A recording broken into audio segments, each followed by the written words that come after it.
નમસ્કાર 24 ન્યૂઝ ગુજરાતમાં આપનું સ્વાગત છે। સૌથી પહેલા જોઈએ આજના બ્રેકિંગ ન્યૂઝ। રાજ્યમાં દાતા એબેનેઝર ખાનગી શાળામાં ધર્મ પરિવર્તનને લઈને રોષ હિન્દુ ધર્મપ્રેમી સંગઠનો દ્વારા ઉગ્ર વિરોધ પ્રદર્શન કરવામાં આવ્યું। મોટી સંખ્યામાં વીએચપી ધર્મપ્રેમી જનતાએ ભેગા થઈને શાળા સામે કાયદેસરની કાર્યવાહી કરવાની માંગ કરી દાતા મામલતદારને આવેદનપત્ર આપવામાં આવ્યું। ધર્મપ્રેમી સંગઠનોની માંગ કે શાળા સામે પગલાં લો, નહીં તો અમે પગલાં લઈશું।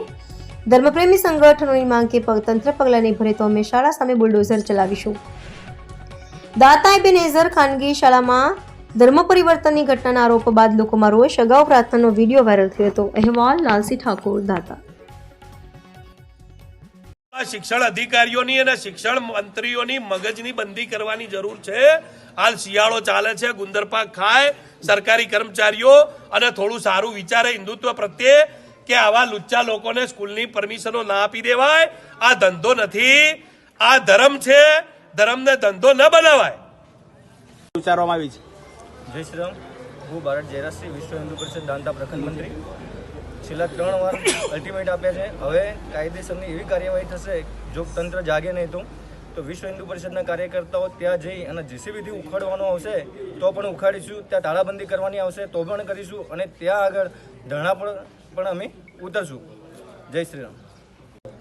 માનનીય વિશ્વ હિન્દુ પરિષદના હોદ્દેદારો, આપણે આ સ્કૂલની જે ઘટના બની એ ઘટના કોઈ નવી નથી।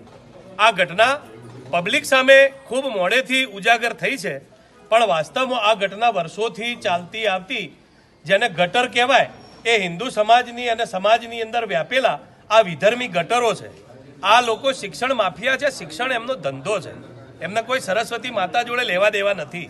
તો આપણી હિન્દુત્વના નામે ચાલતી સરકાર જો આવી આ દેશદ્રોહી અને ભારતદ્રોહી સનાતન દ્રોહી પ્રવૃત્તિઓને ડામવાનો પ્રયત્ન નહીં કરે ઝડપીમાં ઝડપી, તો એના વિધ્વંસક એધાણ સમાજની અંદર વર્તી જશે।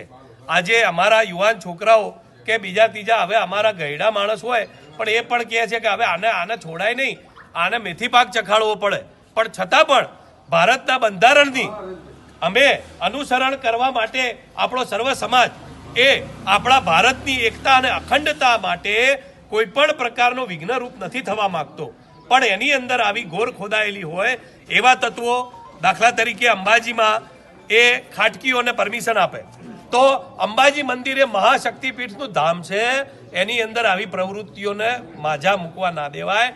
આની અંદર ભક્ત ધર્માર્થી નહીં પણ આપણા કલેક્ટર સાહેબ હોય કે મામલતદાર સાહેબ હોય કે જે તે અધિકારી વહીવટ કરતા હોય એને એટલી સામાન્ય ખબર તો પડવી જોઈએ। હિન્દુત્વનો પહેલો ગુણધર્મ એ આપણો ભારત માતાનો ગૌ માતા, ગંગા માતા, ગાયત્રી માતા અને ગુરુદેવ, આ 4 આપણા સનાતન ધર્મના પાયા છે। જો આપણે આનું જતન નહીં કરીએ તો આપણી આવી જ આ હિન્દુ અને આ ખ્રિસ્તી કન્વર્ટ કરે છે, મુસ્લિમો તલવારના જોરે કરતા હતા, પણ આપણાને આપણા ફૂટેલા હિન્દુઓના લીધે આવી સ્કૂલોને માન્યતા આપવાથી ખાલી છોકરા ભણતા નથી પણ છોકરાઓ દેશદ્રોહી બને છે।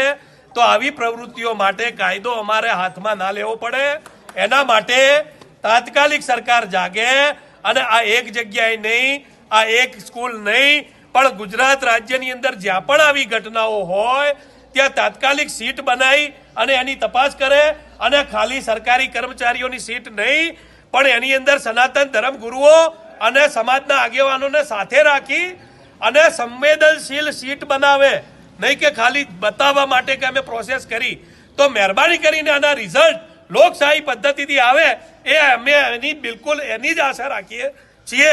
બાકી અમે જ્યાં સુધી ગાંધી ચિંધ્યા માર્ગે આંદોલને છીએ ત્યાં સુધી બરોબર, નહીં તો મહારાણા પ્રતાપ ચિંધ્યા માર્ગે પણ આંદોલન કરતા અમને કોઈ રોકી શકશે નહીં। અસ્તુ, જય હિન્દ, જય ભવાની।